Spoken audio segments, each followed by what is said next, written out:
Gestion des industries extractives. Le professeur Awa Marie Kolsek, première femme agrégée de médecine spécialiste des maladies infectieuses et tropicales au Sénégal. Elle a occupé 2 fois le poste de ministre de la Santé de 2001 à 2003 sous le régime du président Abdoulaye Wade et de 2012 à 2017 sous Macky Sall. Babacar Fall, les incidences juridiques du report de la présidentielle au 15 décembre prochain. La parole à des experts. Pour eux, il faudra s'attendre à un tripatouillage de la Constitution pour faire les adaptations nécessaires. Dossier signé Mohamed Ali Mouba. Première incidence juridique, celle liée au mandat du président de la République.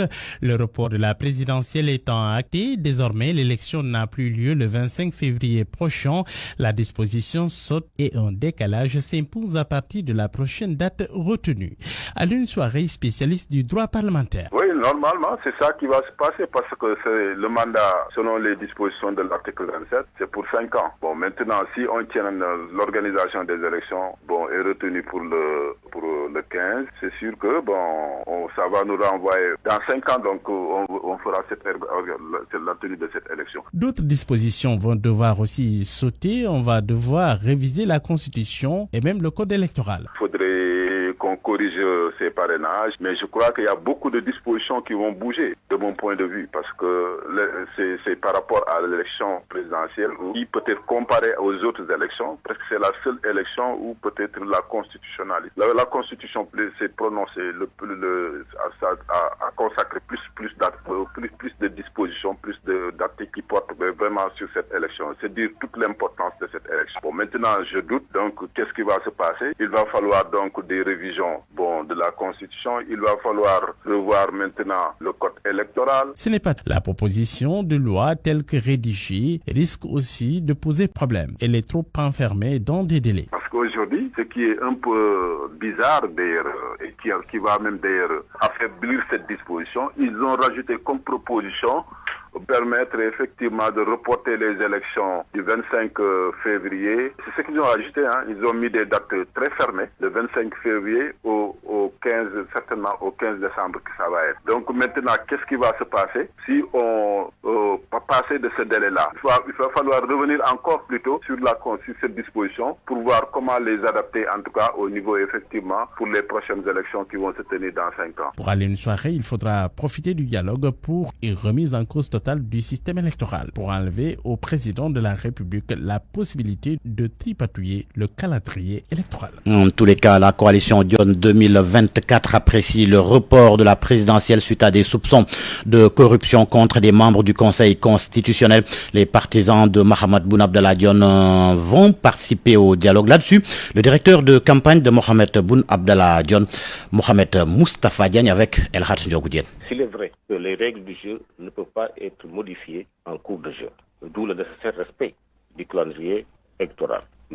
La coalition Dionne 2024 a toujours milité pour le respect du calendrier électoral. Donc, s'il est vrai que ces règles de jeu ne peuvent pas être modifiées pendant la partie, il est aussi vrai que l'arbitre électoral doit être exempt de tout reproche. La situation étant suffisamment grave, la coalition Dionne 2024 appelle à l'union sacrée autour de l'intérêt général. Pour la coalition, nous sommes, comme je l'ai indiqué, pour le respect du calendrier électoral. Mais également, nous sommes réalistes. Aujourd'hui, que véritablement nous allons nous acheminer vers un report de la présidentielle, et il n'y a qu'une alternative, la confrontation ou le dialogue. Nous préférons la deuxième voie qui est la voie de la responsabilité. Donc vous allez participer au dialogue auquel appelle le président Macky Sall. Mais non seulement nous allons participer, mais nous demandons à toutes les forces politiques de travailler à maintenir la paix. Mohamed Boun Abdallah Dionne est-il prêt à être une alternative pour la mouvance présidentielle au cas où le candidat Amadou Ba serait changé? Mais vous savez, moi je l'ai indiqué, avant que Amadou Ba ne soit changé et ne soit choisi, désigné par le président Macky Sall. Nous avions clairement indiqué que le meilleur choix d'alors, c'était le candidat Mohamed Boun Abdallah Dionne. En ce qui me concerne, ça n'a pas changé. Quel avenir pour Amadou Ba si ses proches attestent que ses relations avec le chef de l'État sont au beau fixe? Un observateur, lui, prône la rupture entre les deux hommes.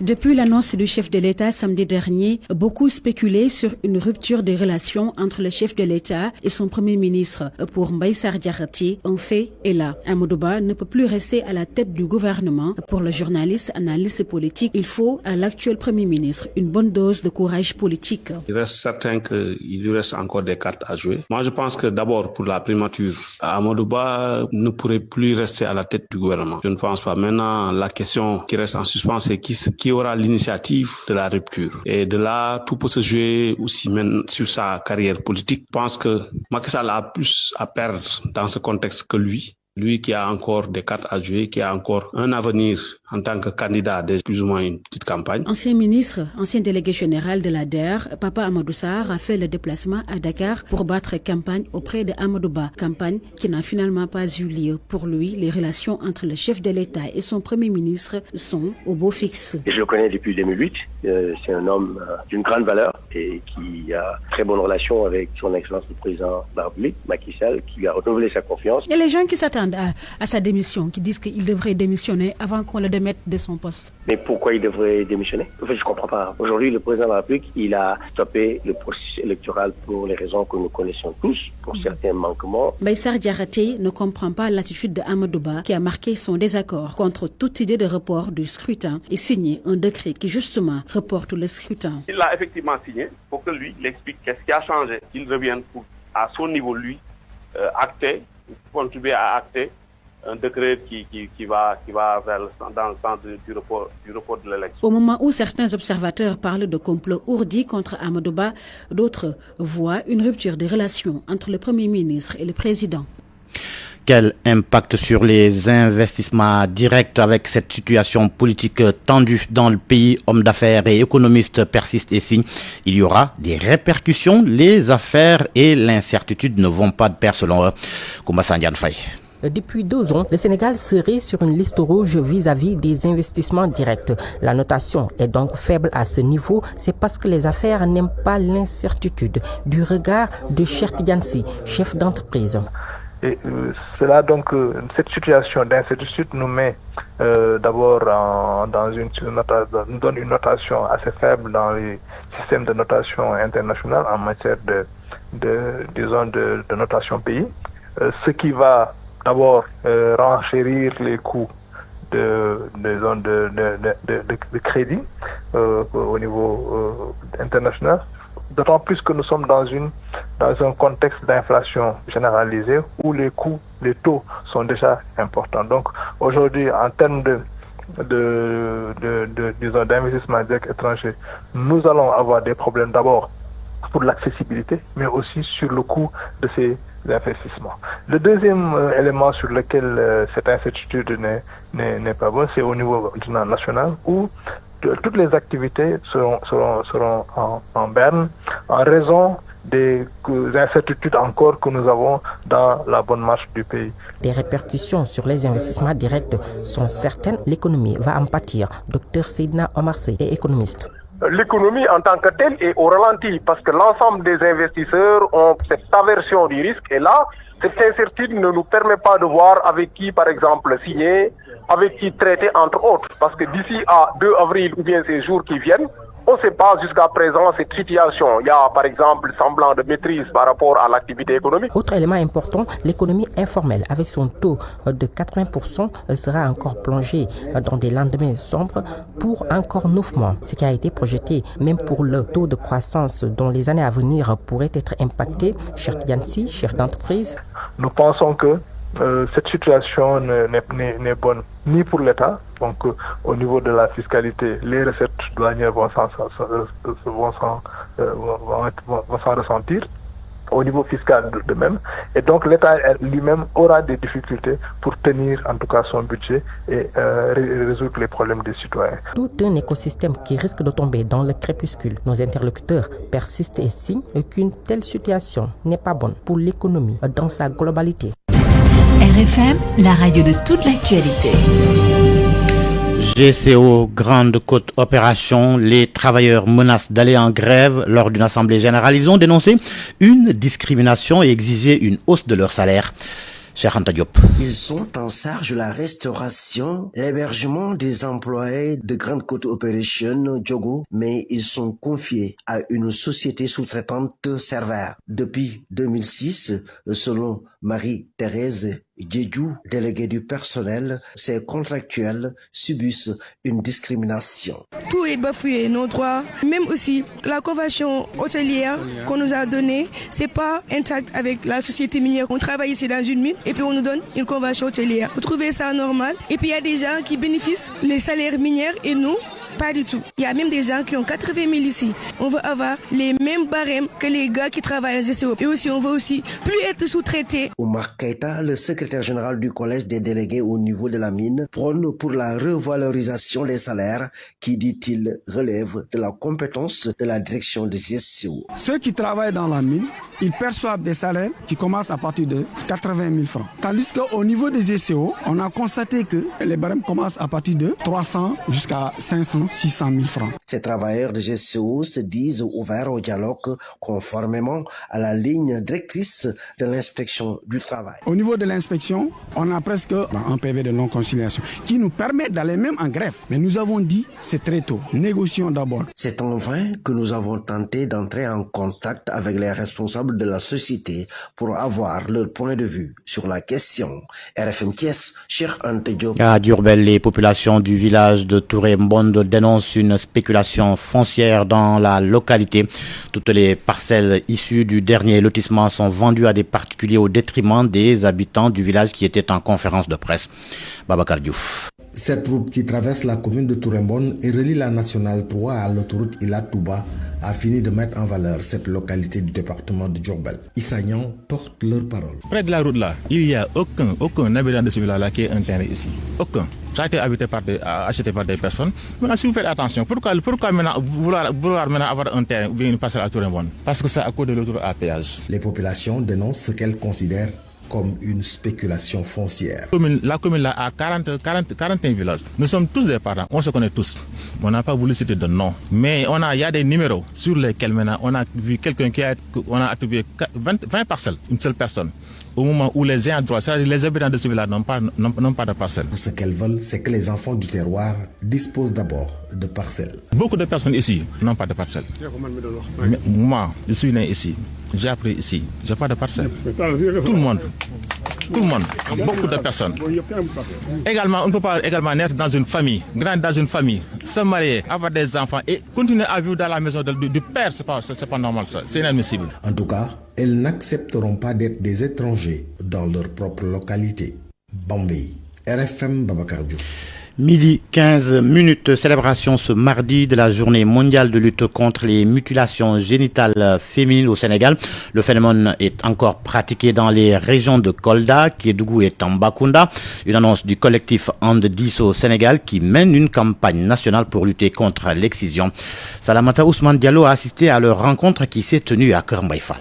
Les graves conséquences de la mutilation, en particulier pendant l'accouchement, ainsi que sur les plaisirs sexuels. C'est à travers la lecture d'un mémorandum que ces filles du collectif ADI se sont indignées contre les mutilations génitales féminines. La mutilation génitale féminine est une pratique néfaste à l'encontre des femmes et des filles. Nous craignons que malgré une sensibilisation croissante, le nombre de filles soumises à la mutilation puisse augmenter dans les années à venir. Un phénomène encore pratiqué dans certaines localités du Sénégal et qui n'est pas sans danger avec les pertes en vie humaine. Bombondir, présidente du collectif And 10 au Sénégal, informe que 200 millions de filles se font exciser chaque année dans le monde. Kolda, c'est la ville phare où il y a plus d'excision. Kédougou, c'est aussi, ici au Sénégal, c'est un numéro très difficile pour pouvoir le dire. Mais selon l'ONU, on parle de 200 millions de filles mutilées et on parle que chaque 5 minutes qu'on passe, il y a 4 filles mutilées. Pour réparer cette douleur et souffrance dont les filles mutilées endurent, And 10 au Sénégal souhaite accompagner ces victimes à la reconstruction reconstruction de leurs parties intimes. Donc on les informe qu'il y a la possibilité de la reconstruction. Je sais qu'ici au niveau de Sénégal, pour le moment c'est un peu difficile, mais en Espagne là où je viens, on a lutté jusqu'à ce que c'est rentré dans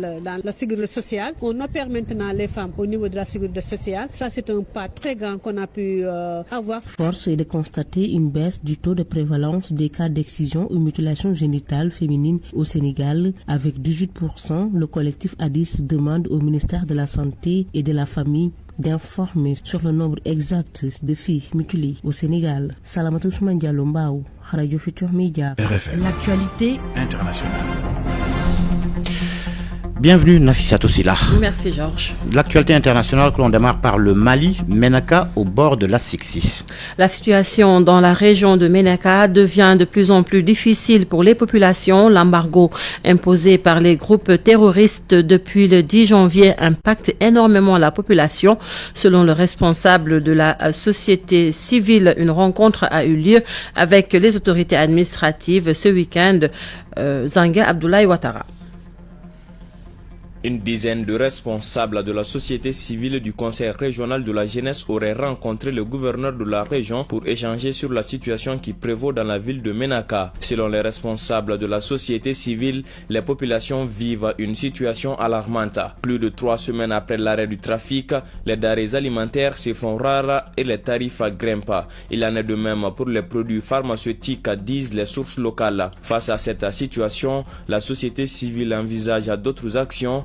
Dans cette logique, elle compte rencontrer les ONG ce mardi pour échanger sur la situation, indiquent les mêmes sources. Elles indiquent par ailleurs que le gouverneur de la région a donné des assurances en affirmant que les dispositions seront prises pour mettre fin à la situation. Zanga Abdoulaye Ouattara, Bamako, Radio Futur Média. Georges, situation qui inquiète également les populations de Ménaka qui appellent les autorités à agir au plus vite.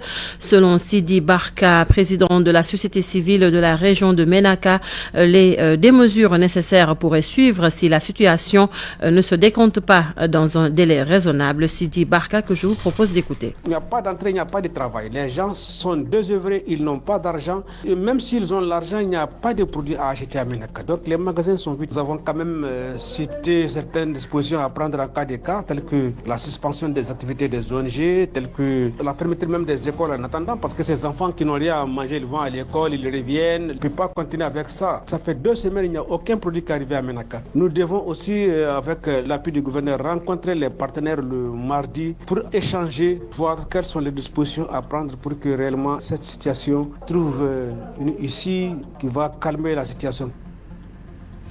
La Libye, l'Union africaine prône une accélération du processus de paix.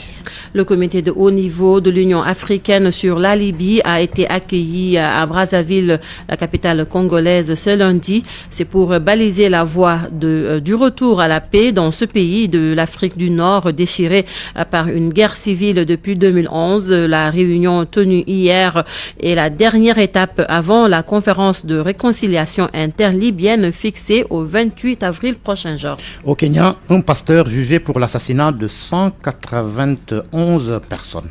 Il s'agit du massacre de Shakola. Le pasteur Paul Nchange Mackenzie est déjà poursuivi pour terrorisme, torture et cruauté sur des enfants ainsi qu'homicide involontaire. Et pour ces 191 adeptes de sa secte évangélique, il sera également jugé. L'annonce a été faite aujourd'hui même. Pour rappel, un total de 429 corps ont été retrouvés dans la forêt de Shokaola où il prêchait de jeûner jusqu'à la mort pour rencontrer Jésus avant la fin du monde qu'il annonçait pour août 2023.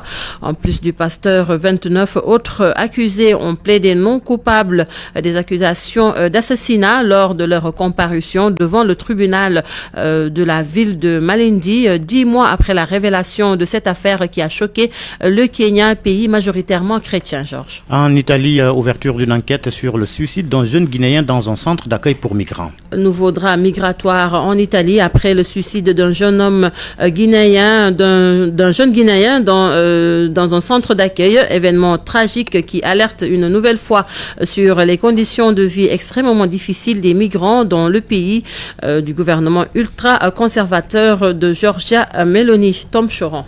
La crise migratoire fait une nouvelle victime en Italie. Le parquet de Rome a ouvert une enquête ce lundi pour incitation au suicide après la mort d'un jeune Guinéen de 22 ans. Ousmane Sylla, arrivé sur le territoire italien en 2021, a été retrouvé pendu dans un centre de séjour pour étrangers de la capitale. Cet événement tragique survient quelques jours après que sa demande de titre de séjour ait été renvoyée et alerte une nouvelle fois sur les conditions de vie des migrants sur le sol italien. Le pays de la première ministre d'extrême droite Giorgia Meloni est celui qui a accueilli le plus de migrants en 2023, avec près de 158 000 personnes recensées aux frontières. Mais la politique autoritaire et anti-immigration du gouvernement a largement abîmé les instances d'accueil et compliqué les conditions de vie pour les immigrés sur le territoire. Les structures d'accueil comme celle où est mort Ousmane Sylla sont largement critiquées par les observateurs internationaux et les ONG, qui n'hésitent pas à les qualifier d'enfer et dans lesquels les conditions de vie seraient inhumaines. Alors que Rome a récemment signé un accord avec l'Albanie pour ouvrir sur le sol albanais de nouveaux centres d'accueil, déjà critiqués pour l'absence manifeste de garanties adéquates en matière de droits humains, les migrants continuent de vivre dans des conditions extrêmement compliquées en Italie, conditions qui sont cristallisées par le suicide du jeune Ousmane Sylla. Georges, c'est ce qui met fin à cette page internationale. Merci Nafissatou Sylla. Rapido et leur sticker rechargeable, direction de la santé mère-enfant, vous offre votre revue de presse. Avant d'en arriver à la revue de presse, on parle un peu sport avec le Sénégal qui a remporté sa première Coupe d'Afrique des Nations. Il y a de cela plutôt 2 ans, une étoile sur le maillot qui reste un beau souvenir pour les Sénégalais. Supporters et fédéraux se rappellent ce moment historique quelques jours après l'élimination du Sénégal de la Coupe d'Afrique des Nations Côte d'Ivoire 2023. Sordatia. Sadio Mané, la course d'élan de Sadio Mané. Une victoire finale qui reste gravée à jamais dans la mémoire des Sénégalais, surtout pour les fédéraux. Abdoulaye Cissé, membre du COMEX de la Fédération sénégalaise de football. Ça a été magnifié par tous les Sénégalais. Vous avez vu cette liesse populaire qui a accompagné l'équipe lorsque venait d'arriver. Nous avions même du mal à nous frayer un chemin pour atteindre le palais de la République. Fervent supporter des équipes nationales du Sénégal, Ali Marahwa, alias Ali Baba, revient sur ces moments magiques du sacre. Ça faisait 30 ans que je courais derrière ce trophée et que c'était un trophée qui a été remporté par un groupe de joueurs que je connaissais déjà depuis longtemps, avec qui j'ai vécu beaucoup de moments, surtout de tristesse avec la CAN 2019 qu'on venait de perdre. C'est une date vraiment que je ne vais jamais oublier. Malheureusement, au moment où l'on se rappelle de ce trophée, l'équipe nationale du Sénégal, champion d'Afrique en titre, est éliminée de la CAN en cours. Abdoulaye Cissé estime qu'il faut s'en remettre à Dieu et préparer les échéances futures. Un sentiment de frustration, un sentiment de devoir non accompli, d'un destin inachevé. On va tout mettre sur le compte de la volonté divine. Il faut toujours se relever, se préparer. Il y a une CAN. Dans 11 mois, on va préparer cette CAN et essayer de décrocher cette deuxième étoile. En attendant les éliminatoires de la prochaine CAN, les Lions seront encore dans la tanière pour jouer les éliminatoires du mondial contre le Soudan et le Togo au mois de mars. À midi 24 minutes, l'on reparle de cette actualité liée au retrait de la licence de Walf TV. Les employés sont présents sur les lieux et continuent de faire leur travail. La situation est certes difficile selon eux, mais ils regrettent la décision prise par les autorités. Les programmes se poursuivent via d'autres supports. On y reviendra lors de nos prochaines éditions. Rapido et leur sticker rechargeable, direction de la santé mère-enfant, vous offre votre revue de presse. Lecture et commentaire, Mohamed Ali Mouba. Bonjour. Présidentielle sénégalaise, le report acté au forceps, l'incompréhension, le dépit, la colère ce matin dans la presse sénégalaise après l'adoption au forceps de la loi actant le report de l'élection au 15 décembre 2024. Un peuple trahi, tempête Walfadri, c'est passé, c'est pour le journal L'Observateur. L'Assemblée nationale cautionne l'Insud quotidien. Le coup de force du duo Benno Bokk Yakaar PDS signale l'info, l'élection présidentielle reportée au 15 décembre 2024 2024 au calendrier Macky soupir Bés Bi Le Jour qui parle d'une loi adoptée sans débat après l'intervention de la gendarmerie qui a évacué de la salle les députés Yewwi qui avaient pris d'assaut le perchoir pour bloquer les travaux. Sud Quotidien sort de ses gangs et dit Y en a marre. Selon Bés Bi Le Jour, l'opposition a raté son 23 juin. Une curiosité constate Bés Bi Le Jour, le décret portant abrogation de la convocation du corps électoral contresigné par le Premier ministre publié seulement après le vote de la loi. Plus de recours devant le Conseil. Les candidats veulent la poursuite du processus. Il s'agit de Mamboy Diao, de Bassirou Diomaye Faye ou encore de Malick Gakou. Youssou Ndour, Zahra Iyane Thiam dénonce une violation de la Constitution et informe l'info. Presque la même réaction du côté d'Abdou Latif Coulibaly qui vient de quitter le gouvernement. Selon lui, ce qui s'est passé, c'est qu'on a affaibli la République. Bougane Gueye Dany, dans Tribune, affirme que passé le 2 avril prochain, Macky Sall sera illégitime comme président du Sénégal. Rewmi Quotidien prédit alors la fin des relations entre Amadou Ba et Macky Sall. Macky Amadou Ba, c'est fini, écrit le confrère. Du côté de Benno Bokk Yakaar, on salue le courage du président Sall qui réaffirme son engagement à ne pas briguer un troisième mandat, à ne pas participer à la présidentielle. La convergence des jeunesses républicaines COJER, elle marque sa solidarité au président. L'Organisation internationale de la francophonie, par la voix de sa secrétaire, Madame Louise Mouchikiwabo, a réagi. Selon Bés Bi Le Jour, elle appelle les acteurs à la retenue et à l'unité. Quoi qu'il en soit, l'Obs note qu'on va vers un imbroglio juridico-politique. La société civile concocte un plan de bataille. Ville morte, grève générale, campagne digitale, journée de prière. Wolf TV a vu sa licence retirée dans la foulée. Pour Sud Quotidien, c'est la liberté d'expression qui est compromise. Dans Le Soleil, le ministère de la Communication a motivé sa décision. Walfadjri était sans cesse dans l'atteinte à la sûreté de l'État. La diffusion de propos haineux et subversifs. Le Synpics et le Cored condamnent. Et puis, sport pour boucler demi-finales de la Coupe d'Afrique des Nations 2023. Nigeria, Afrique du Sud, choc aussi RDC, Côte d'Ivoire. Le journaliste Stade Quotidien lui fait focus sur la relève au sein de la tanière. Le confrère constate qu'elle est assurée. Le journal cite les noms de Pape Gueye, Pape Matar Sarr, Lamine Camara, Crépin, Jacobs ou encore Iliman Ndiaye. Niakhaté, Ismaël Sarr, Boulaye, Habib Diallo en guide, Yon Lopi, Amara Diouf, Moussa Ndiaye en salle d'attente. Bonne lecture à tous. Rapido et leur sticker rechargeable. Direction de la santé mère-enfant vous ont offert votre revue de presse.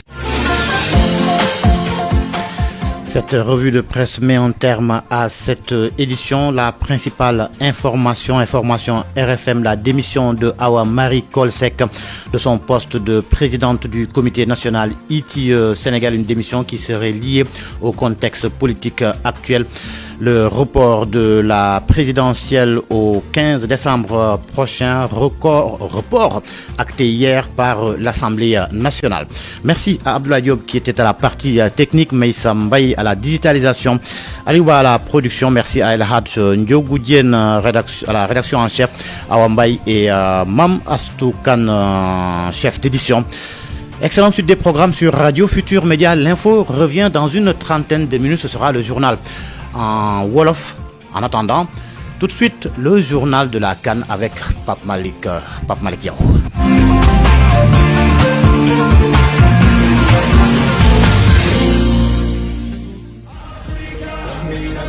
Vous voulez suivre la CAN en Côte d'Ivoire? Le groupe Kalimo Consulting vous transporte, héberge et vous offre des excursions au pays des éléphants. Groupe Kalimo Consulting, contact 77 240 37 44, 77 240 37 44. Kalimo Consulting Group vous offre. Contre la Guinée équatoriale, les Super Eagles se surfent sur une série de 4 succès de suite sans encaisser le moindre but, avec à la clé 6 buts marqués et un seul prix, et c'était contre la Guinée équatoriale. Solide dans chaque compartiment du jeu, tout en étant clinique dans les 6 derniers mètres, les Nigérians ont tout ce qu'il faut en magasin pour jouer la finale à Abidjan. Pourtant, les hommes dirigés par Hugo Bross n'ont plus connu de défaite lors des 4 derniers derniers matchs et une séance de tir au but assez impressionnante contre le Cap-Vert. Grâce à un gardien qui vient d'arrêter 4 pénaltys sur 5, la confiance est grande dans l'arrière-garde des Bafana Bafana. Ils n'ont seulement encaissé que 2 buts, c'était contre le Mali lors de leur match d'ouverture, le reste que des clean sheets. 4-0 contre la Namibie, 0-0 contre la Tunisie, 2-0 contre le Maroc et match nul et verge dans le temps réglementaire contre le Cap-Vert. La défense est capable d'anéantir les offensives adverses et elle l'a démontré notamment contre le Maroc qui a enregistré un total de 13 tirs pour 0 but. Depuis 2004, le Nigeria et l'Afrique du Sud se sont rencontrés 11 fois, toutes compétitions confondues. Les Super Eagles ont remporté 6 matchs pour un total de 18 buts marqués. Les Bafana Bafana n'en ont gagné qu'un avec 8 buts et ont fait 4 matchs nuls. Restons toujours